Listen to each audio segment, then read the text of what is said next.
The easiest way to describe what the Aftermath campaign is, in the context of Gears of War 3, near the end of the game, Marcus and Dom go off in one direction toward Azura, and they send Baird and Cole off to find some supplies. All right, Baird, Cole, you go find reinforcements. We need transport, weapons, and anyone who can fight.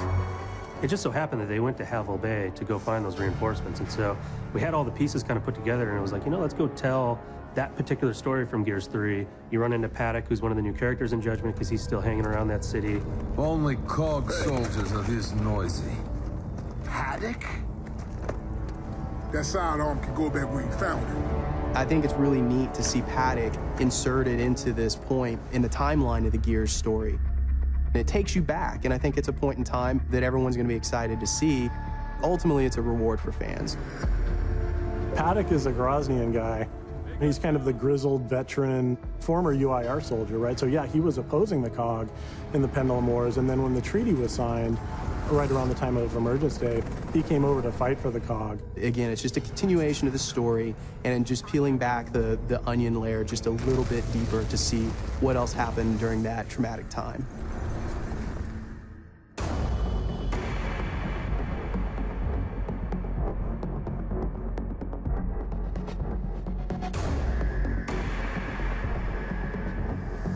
We built Aftermath in as an unlock. And so to unlock it, you earn stars. When you play through the main Judgment campaign, you're scored every section that you play through. We have a series of 3 stars that you can earn. You earn those stars by getting ribbons, you know, headshots and executions and those kinds of things. Also just by playing through the mission. If you take a declassified mission, that will boost your stars. The declassification system changes the way that you play. It's an optional system that you can choose that'll actually add challenge and make it even more intense than, you know, than it previously was. And also changes the testimony and changes the way that the story is told. The dust gunk things up pretty good, and the grubs were going in for close kills. Basically,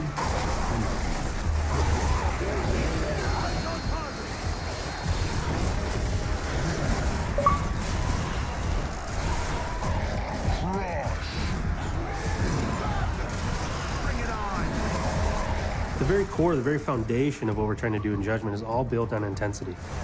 What led up to that is we had a lot of feelings that games get a little bit too easy these days, right? It's more about the experience as opposed to the challenge.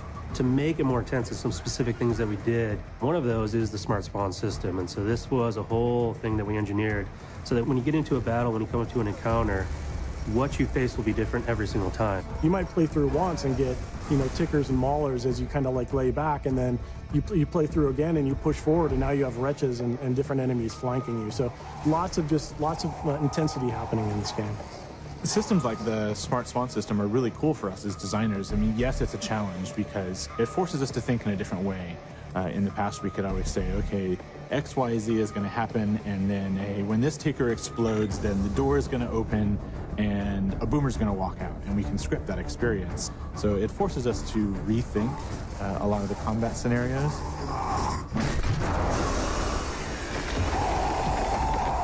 In a way, I really like that because it gave us the ability to put more story and more context into the environments and into the world itself, which really helps bring the universe to life a lot more. And I think that's a much better story than anyone we could ever tell, because it's a story that the player themselves gets to tell and experience.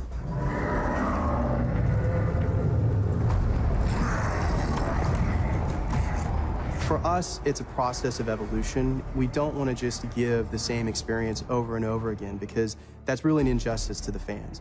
And we want to make sure that we're delivering something that's progressing, not just both from a story standpoint, but from a franchise standpoint, but also from a gameplay standpoint.